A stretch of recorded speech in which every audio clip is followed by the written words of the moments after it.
Hello, football faithful, and welcome back to another episode of the Double Doink Podcast. My name is Brendan Deeg. Thank you so much for tuning in today. If you haven't already, please hit that subscribe button. That would be greatly appreciated. Give us a rating, give us a review, whatever you can do. It's greatly appreciated. Before we start, I have to let you know that this episode is sponsored by Coolbet. Coolbet is the most transparent gaming company in the world. Coolbet also provides the best odds in Canada with world-class customer service. For first-time users, use deposit code DOINK for a 100% welcome bonus up to $200 when signing up with Coolbet. That's code DOINK, D-O-I-N-K, DOINK, and Coolbet will match your first deposit up to $200. Give our friends at Coolbet Canada a follow on Twitter, Instagram, and Facebook at Coolbet Canada. Coolbet, stay cool and bet responsibly. My co-host, Mr. Eric Warner, is back from vacation finally, and today we have a very special guest with us.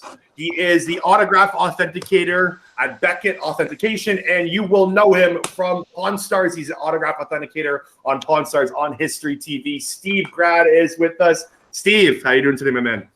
I am doing great. How are you guys doing? We're doing well, man. I really appreciate you coming on. You're a guy I've had on for a while, actually. We're both big Pawn Stars fans. I think you have probably the coolest job, one of the coolest jobs in the world. So I do want to start there. Steve, how the hell did you get in this business? That's a good question. It's kind of weird here in America. We have the National Sports Collectors Convention, which is next week, and I went and looked back at all these years of it.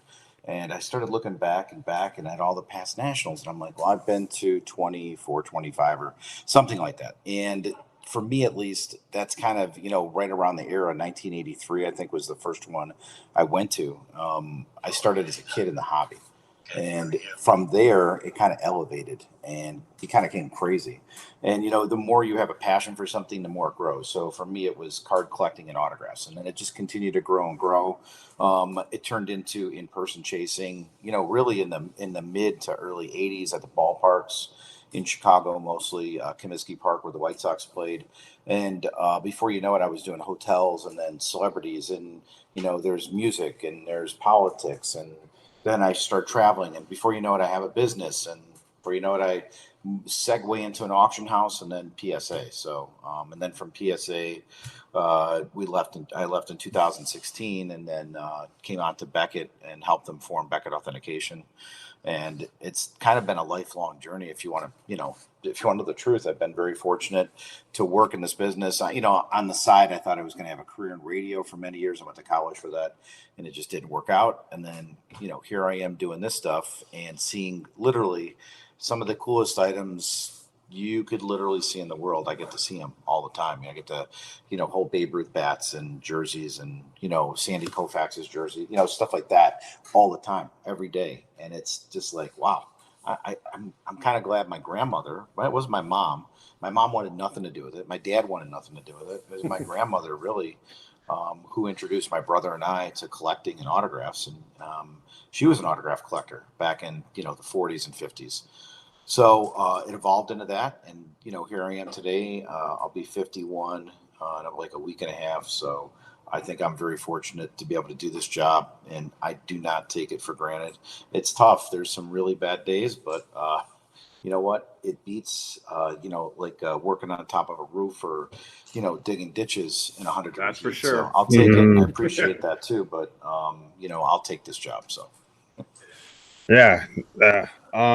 So I had a question about the memorabilia industry in general. Would you say it's thriving right now, or it's kind of on the downward trend? See, you could go either way with that. I'll tell you the truth; it's a mixed bag. So some people I talk to, they're always excited, enthusiastic. They see what they're getting for stuff. Friends of mine who sell autographs are getting great prices for stuff. And then there's also the downside of it is the card business has been ramped up, as everybody's seen over the last year or so. It's just been going crazy. And now some of those prices are starting to come down a little bit. And I think, too, you have to remember that if you go and look at the two main grading services, you have PSA and then you have Beckett. And they have huge backlogs. Well, at some point, those backlogs are going to get cleared out. And at some point, a rare whatever refractor card, and I'm not a card guy anymore, but the one that was, there's 2 of them or 10s, there's 8 of them now. And I think that's going to change the landscape a little bit. What I don't think is going to change is the collecting of the icons. and the hot players. I don't think that's ever changing. Giannis right now, Tom Brady, that's not going to change. Those guys are always going to be hot. There's other stuff that might cool off a little bit, but that stuff's always going to be hot. Then you have the icons, Babe Ruth. You really can't beat Babe Ruth. Mickey Mantle, Lou Gehrig, Joe DiMaggio. The vintage cards, I feel, are always going to be strong because there's really just less and less of them out there to be graded and to be found. And that stuff remains very strong in the business. And I'll tell you what, it would be a good question to ask like in about 2 weeks after the Nationals over, and kind of see where the dust settles. They're expecting massive attendance for this thing in Chicago starting next Wednesday.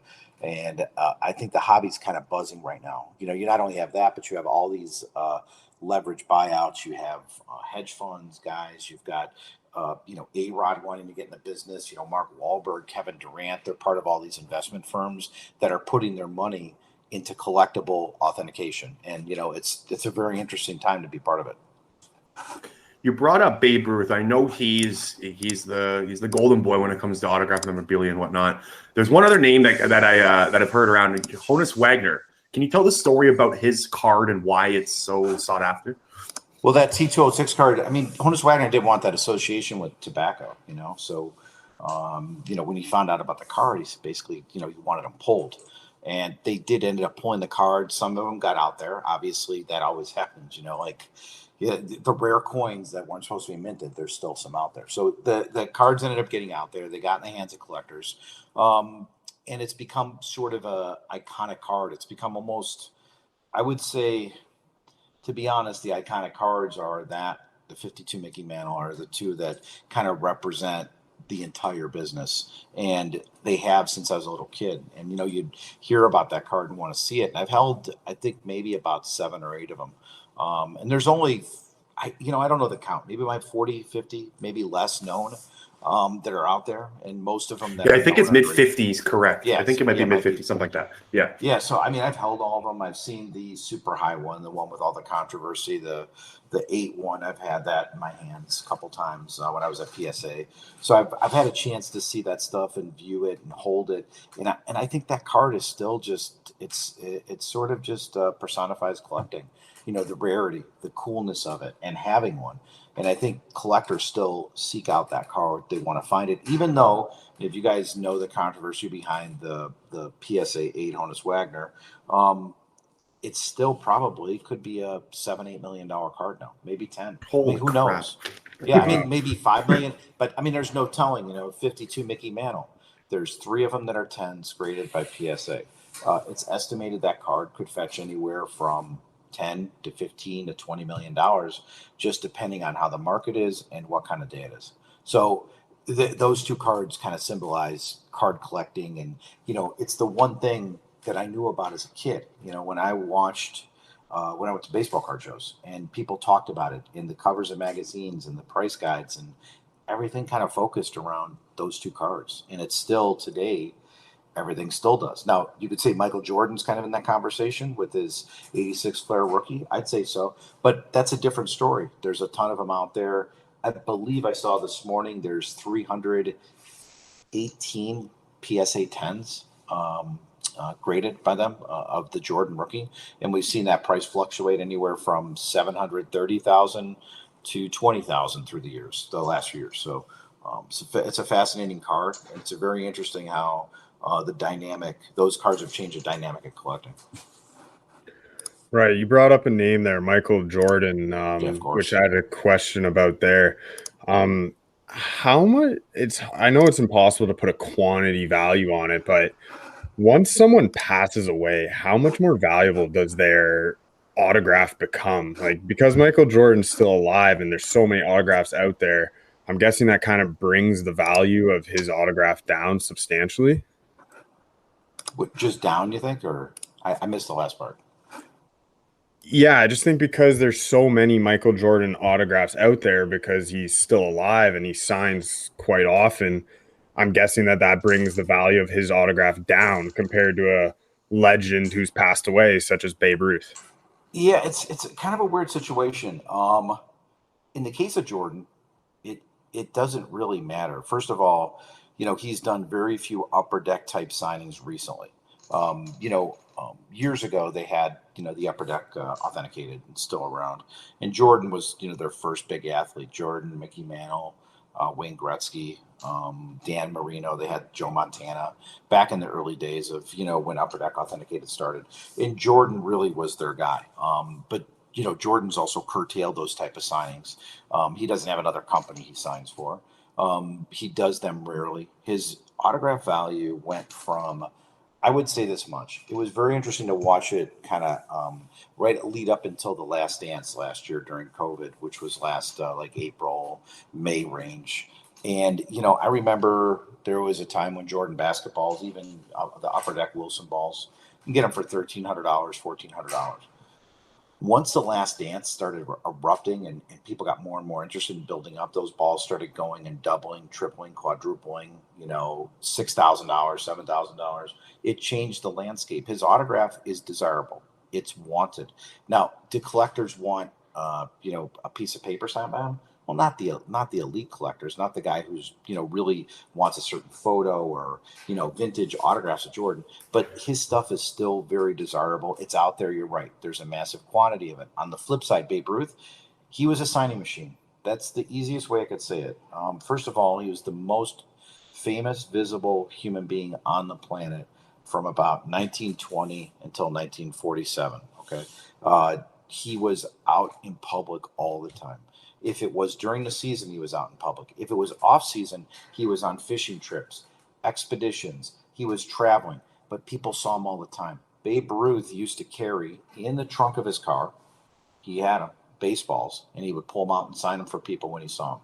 When Babe Ruth traveled a lot, obviously back then, most of the travel Babe Ruth did before he passed away was on a train. Babe Ruth would pull out little business-sized cards that were already pre-signed, usually like in a purple or black fountain pen, and he would hand them out to people. Babe Ruth signed for little kids. He signed for adults. He signed for dads. He signed for moms. Babe Ruth was the most visible and probably the most exploitable in terms of his popularity person of that era. And he really changed autograph collecting. There's a large amount of his autograph in the marketplace, guys. It's not like he's rare, but he's worth a tremendous amount of money. And I mean, you can't touch a Ruth cut for, under $3,200. I mean, unless it's just destroyed. I mean, I don't see him going for cheap anymore. He just goes for so much money. At some point in time, I'd say Michael Jordan, he's going to carry that value. A signed 8x10 vintage of him signed, let's say in the 80s or the early 90s. It's still, right now is worth $3,000 or $4,000. When Jordan passes at some point, and maybe in 20 years, that photo could be worth exponentially more. I was fortunate to meet Jordan so many times in my life as an autograph chaser and living in Chicago. I was very fortunate. And not a lot of people know this, and I talk about it once in a while, but the Bulls practiced for years at a place in Deerfield, Illinois, and it was like a gym. So it was like, matter of fact, I'll make it as easy as saying this. It's like if you just pulled up, parked your car in a parking lot, and walked into a building. There was no security. There was no fences. There was nothing. There was a parking lot and like 100-foot walk to a gym where they would practice every day. That was an everyday occurrence. Michael Jordan, I'll give him credit. The whole Bulls team would come in one way, and then the Will Perdue would sneak in the back. The big burly center who was awful. And but meanwhile, there's Jordan just parking his Corvette, pulling up and signing autographs for people when he walked in and walked out of practice. He did it every day. And I probably met Jordan minimally 30, 40 times as a collector back then. And, the Bulls used to fly commercial. So we used to go to O'Hare Airport and get them when they left or came back into town. So it was a lot of fun back then. And I kept a lot of that stuff. And I certainly regret the ones I've gotten rid of, guys. But, those are the ones I got away. But I was able back in the 80s to put together some nice stuff signed by the Bulls and Jordan, and I always cherish it. And he's one of the cool ones to keep. So there's Michael Jordan for basketball. There's Babe Ruth baseball. If you were to kind of pinpoint a guy in football, like American football, who is kind of the most sought after autograph or maybe just sought after memorabilia in general in pigskin football in America? Still Tom Brady. I mean, Wow. there's very few guys I would put in his line. He's probably right up there. There's very few people that I think have changed the landscape of collecting. His rookie cards go for a ton of money. His autographs go for a ton of money. He's got huge autograph deals. He does. I put Brady. I mean, where are you going to find a guy like that with all those rings? Aaron Rodgers isn't far behind, but Aaron Rodgers has won one Super Bowl. He's a great player, and he may not win another one. Tom Brady has a potential to win 2, 3 more. I mean, just look at him. I mean, he's not the greatest quarterback on the field, but he's still a leader and a winner. And when we define a winner in NFL and what great players are, it's defined by a quarterback that wins Super Bowls, and he wins Super Bowls. And Tom Brady is kind of the gold standard, I'd say. Like in hockey, you have Wayne Gretzky. No one can touch him. Period.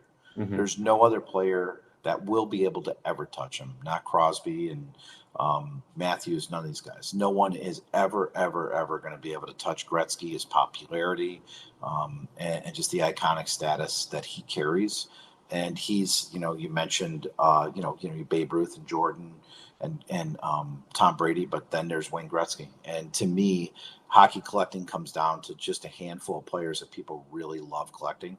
And it's like there's number 1, Gretzky, and then like maybe number 2 wouldn't even count. Number 10 doesn't count. It's like all the way down to like 50. He's just number 1. No one could even get even near the guy. You mentioned a name there, Austin Matthews. I have an autographed jersey by Austin Matthews, so I'm hoping his value goes up. But I don't see myself. We've seen him win a playoff series once in a while, Warnsey. Yeah. No, I'm hoping that's a big deal too. That's a big deal too. You have to win. And, I mean, obviously Canada needs a cup at some point.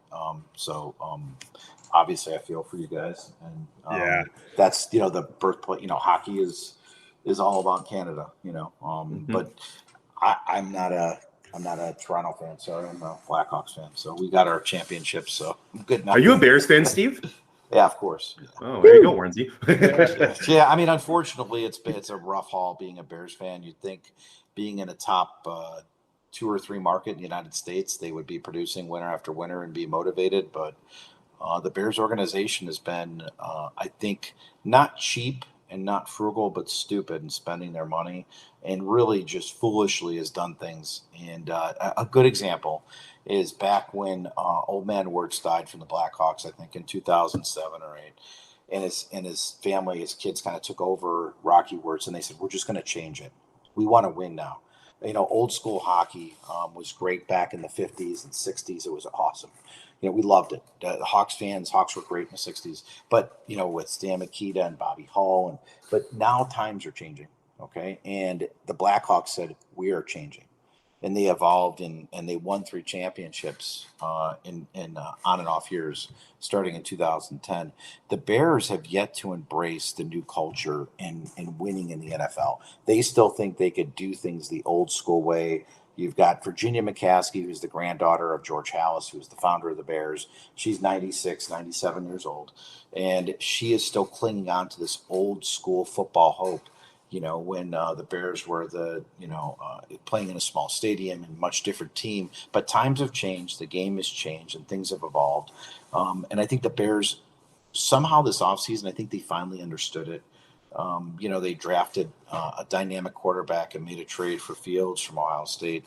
And then now they're talking about really moving. And for years, the Bears played at Soldier Field. It's a nice stadium. They had it redone in 2001. But it's just not good enough. And it's not a modern NFL stadium, and it's not what they need. And I guess for teams, that standard is to host a Super Bowl. So the Bears need to start focusing on that. So now they're looking at building their own stadium, which they should have done many years ago, but they were too cheap to do it. So now they're looking into doing it. And I think they're actually serious about doing it. And I hope so. I think it would help change the franchise. You want to embody like a winning tradition on your team. And it's hard to do it. The White Sox, I'm a White Sox fan. They've tried doing it for years, and it's very difficult. And I think they're getting it now through younger players, social media, building up the fan base again. And it's really tough to do. So, I hope the Bears could do it. Unfortunately, I'm like a punching bag. I'm just, year after year, that's what we suffer. So we'll just keep dealing with it. Yep. Yeah, I completely agree. One last question from me is, do you have a story at all from when you're authenticating an autograph and you think it's fake and somebody gets confrontational about it, claiming it's very true or very real? Has anything ever gotten physical or anything like that? Yeah, I think I go back to PSA days. There was a few guys. There was one guy in San Francisco. I want to say it was back in 2002, and this is, 19 years ago. And I was with Jim Spence, who was the authenticator there with me. And back in those days, we would set up just at a regular table, and we would do everything: customer service and invoicing and all that stuff, and authenticating. And this guy just got irate at us, and I mean, he started to come over the table at us. And thankfully, back then, PSA would travel with armed security guards, and he didn't get too far, but he sure tried. And we had another guy that somehow got in the back of our booth at a Chicago show and came after one of our sales reps, and he was handled pretty quickly. It's rare now. Guys do dispute stuff, or collectors do, and that's fine. If I feel, and I've been doing this a long time, so I've heard every story, but if I feel the person's impassioned and making a good case, I'll always listen to them. Or we will, I'll listen to the story. But when you're an autograph authenticator, you don't authenticate based on a story.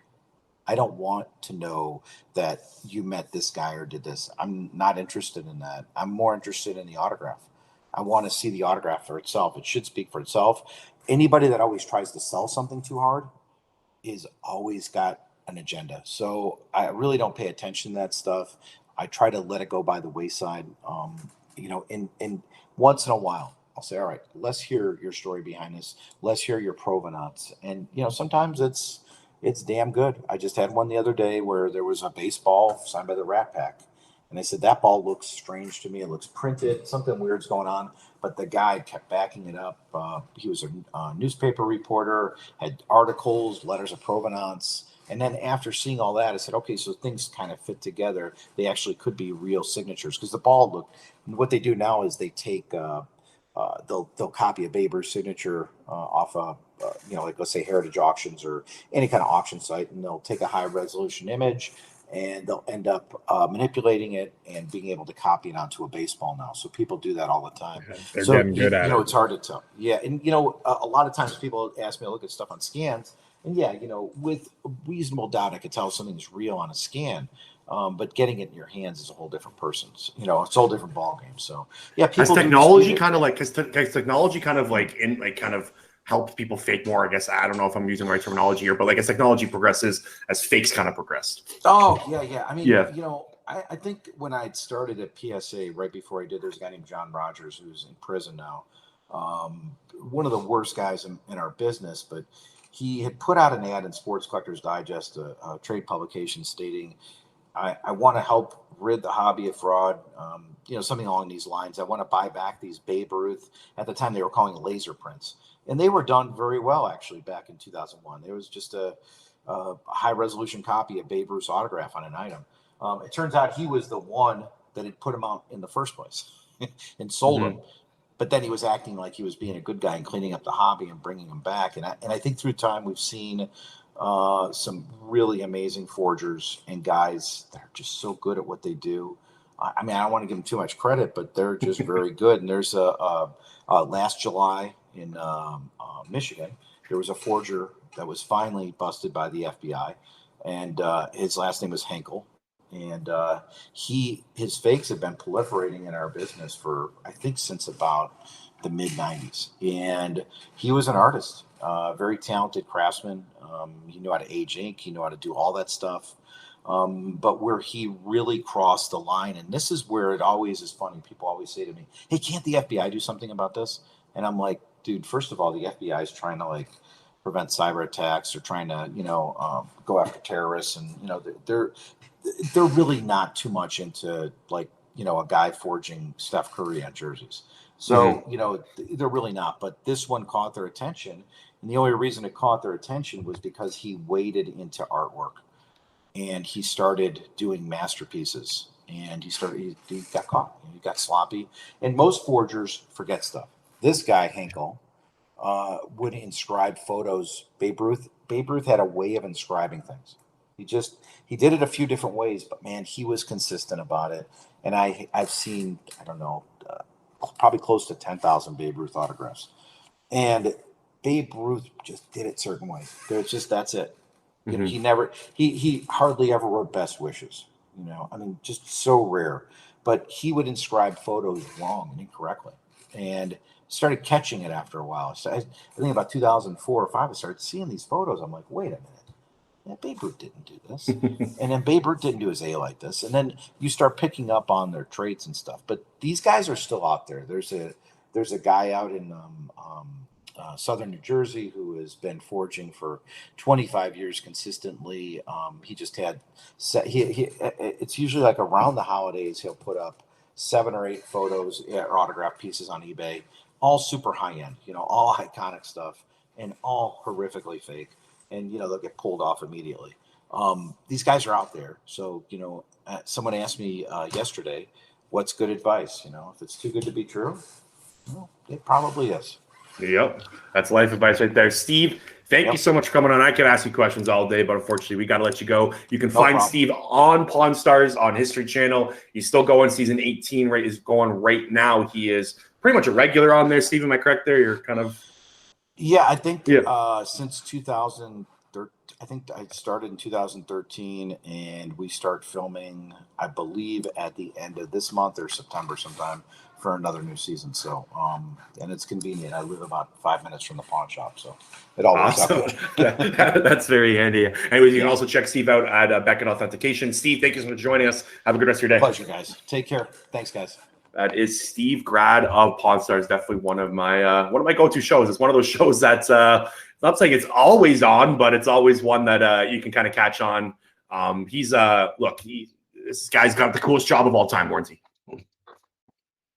Yeah, no, I mean, sports memorabilia is something I'm pretty into. I don't know if I can make it my life though, because like he said, there's a lot of greasy characters out there. They're always looking to make a buck. You don't know who you can trust really in the industry. Warrenzy, you are back from the West Coast. You have we got to talk about your trip. How the hell was your trip, man? Oh, it was amazing, man. Like I can't believe that Western Canada is still part of Canada. I had never been out. Was it a different ball game of like the people and whatnot? Like you're kind of like, is this Canada? Like, what am I doing here? No, I wouldn't say the people are different. People are the same as anywhere in Canada, just very polite. But just the landscape, like there's mountains everywhere, trees everywhere. It's beautiful. Like the air just feels cleaner. I don't know. Yeah. No, that makes sense. Hard to explain here in Toronto. I feel like it's really muggy and humid out there. You don't get that really, really thick humidity. So even when it's like 25 to 30 degrees, it's still nice out.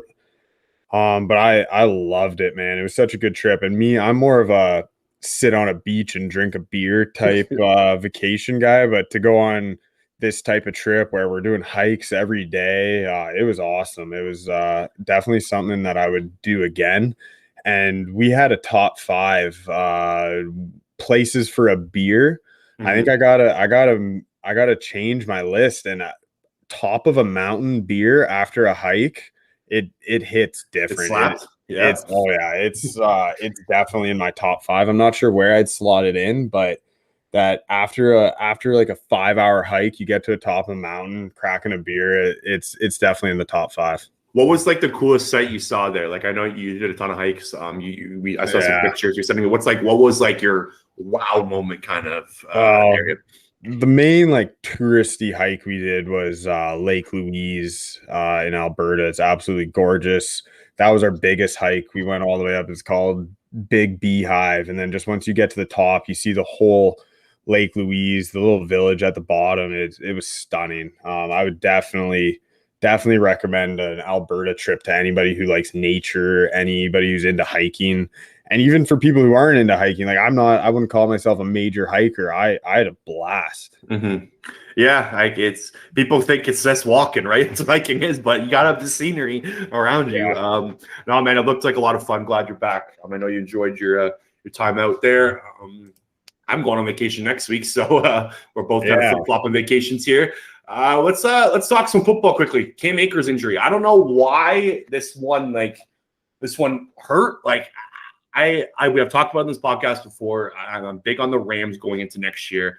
I think I still am. I got to kind of see how much this Cam Akers injury affects this team overall. I haven't really looked at the running stats, how much basically efficient they can be without him. However, this felt like a gut punch. I don't know. Like I was excited to watch him in that offense this season. Yeah, no, this one hurts for him as a player, I think, especially second. Because he's a running back, right? Yeah, like you don't got a lot of time. Exactly. It's a great point. It's hard for running backs to get that second contract with substantial dollars. So for him as a person, I'm crushed for him. I think the Rams are going to be fine, though. This is early enough in the season where they know it's happened. They can make backup plans. They have options. They even have internal options with Darrell Henderson. Yep, good point. So I think as a team, they're fine. I hate saying, if there was a player you could lose, it might be him. Because you never want to see anybody get hurt, but it's not like they lost Aaron Donald or Jalen Ramsey here. Yep. I think that as a team, they're going to be okay with this, and it happened early enough that whoever they pick as a replacement will get those first team reps and be ready to go week 1. No, 100%. I agree with pretty much everything you said. I felt like he was kind of like the cherry on top of this offense, and now you pull that off. Like you're gonna have to kind of do a little more mixing and matching. I don't like what free agent running backs are still out there. I can think of Le'Veon Bell. Is Todd Gurley still a free agent? Yeah, those names don't intrigue me at all personally. We know we're both about big Le'Veon Bell guys. Yeah, you know what you're getting there. Like I'd rather I'm blanking on his name, but I swear I think that they drafted a guy in like the 6th round. Like, let's see what he's got. Like it's a running back in Sean McVay's system. I think it's a plug and play position. I honestly do. So Akers had a little extra juice. He really looked good at the end of last year. He was a really, really spicy fantasy pick coming into this year. People, I don't know if anybody did do a fantasy draft yet. They'd be idiots if they did, but I know some people in keeper leagues are really hurting from this. But whoever's RB1 on the Rams is going to be a good, productive player. They drafted Jake Funk out of Maryland in the 7th. There you go. There's a deep you're taking fantasy this year. There you go. Jake Funk. Yeah. I'm not gonna lie to you and say I have any idea who Jake Funk is, but hey, potentially he can be around. Warren, why don't you tell us about Manscaped before we go? Yes, sir. This episode is brought to you by Manscaped, our go-to for men's below-the-waist grooming products. We got a new product alert. It's time to stop, drop, and order this brand new shaving kit that they just launched. Introducing the Ultra Smooth Package, a specialized groin shaving kit to help you buff, protect, and smooth your most sensitive areas. I'm talking about their new crop shaver, crop exfoliator, and crop gel. It's time to crop that bush of yours and get right into the roots with a discount just for you. 20% off and free shipping at manscaped.com with the code DOINK. Crop exfoliator is infused with ingredients that can soothe, clear, and keep the skin on and around your groin feeling refreshed. The crop exfoliator can help reduce the risk of ingrown hairs in your delicate places. The crop gel, see where you're shaving with our unique clear shaving gel just for the groin. And it's time to shave. The crop shaver was designed for shaving the groin area with confidence. 3 precision blades include extra wide lubricating strips and pivoting head for the ultimate groin grooming experience. That's 20% off plus free shipping with code DOINK at manscaped.com. 20% off plus free shipping. Okay, Dean, when does the Olympics start? I haven't really kind of looked into this. 2 days ago. It's already started? No, it hasn't. Yeah. Women's soccer kicked off 2 days ago. Okay, well, it's opening ceremonies. When is today? Opening ceremony? Today? Or no, okay. Tomorrow. Tomorrow. Friday. Did you hear about this? We gotta talk about this quickly. Did you hear about the Poland swimming team? Yeah, Yeah, how did does this this happen? happen? Yeah. So if you haven't heard this story, was it so Poland? You're allowed to send, I think, 17 swimmers to the Olympics, and they sent 23. So Yeah, six of them got there. They flew with the Poland Olympic team to Tokyo. They get there, and then they're told that, yeah, you got too many swimmers here. Then they have yeah, to kick six of them out and fly them back home. yeah. Like I mean, you have 4 years to prepare for this. Normally, you have 5 years this year, and you don't know the rules on how many guys you can send. Like I can't fathom how that mistake even happens. Like I who's in couldn't. charge? Yeah, like exactly. Whoever's in charge of Poland swimming needs to be fired ASAP, like as soon as possible. It's crazy. And Warrensy, one more sports thing before we go. We got to talk about Giannis. Like I know it was happening yesterday, and this episode's coming out Friday, but 5-time All-Star, 5-time All-NBA, 4-time All-Defensive Team, Defensive Player of the Year, Most Improved Player of the Year, 2-time MVP, NBA champion, Finals MVP, just won Milwaukee their first title in 50 years. He just put up a 50-burger in the elimination game of Game 6 in the NBA Finals. It's hard to wrap my head around this. Yeah, I honestly can't. You missed one key thing, and that he's only 26 years old. Like he could get better. Like, yes, if he could get it, I don't know how he could get better. That was I bet on the Suns. I think we both did, and we were kind of cheering for Phoenix on Tuesday night.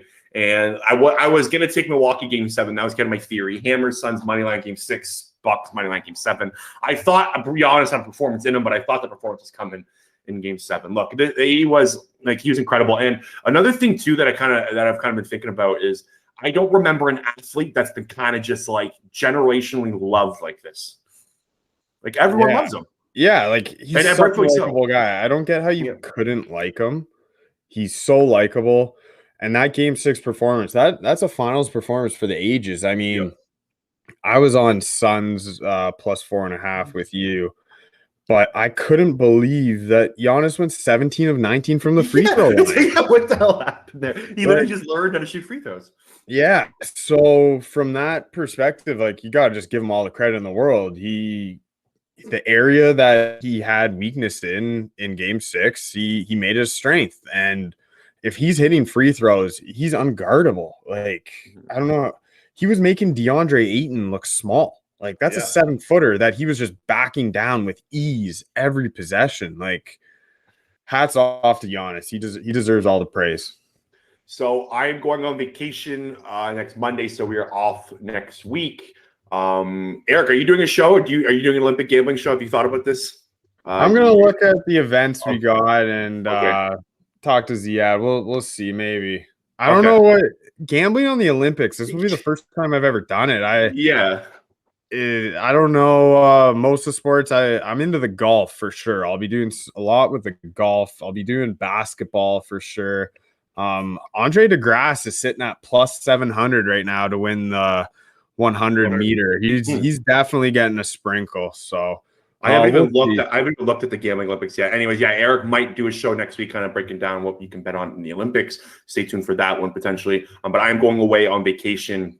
I'll be back week of August 2nd. Eric and I will be kicking off our division preview series. We did it last year, loved it. It got us ready for the season. We're gonna be doing it again. We'll probably be mid-August, August 2nd. That week will be kind of the first time we're both back for the division preview episode. So stay tuned for that. I just interviewed Alex Singleton yesterday. That is up. You can check out the article on the nationalfootballpost.com. You can also watch the YouTube link on YouTube. I post on the Double Doing Podcast YouTube channel, which is our first video out there in a while. We'll be posting all of our stuff on the YouTube channel going forward as well.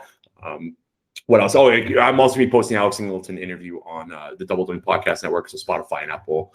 You can listen to it there. Guys, thank you so much for tuning in. Again, I'll talk to you guys August 2nd. Eric might be back next week. But if you're tuning in, that was Steve Grad of Pawn Stars. Talk to you later.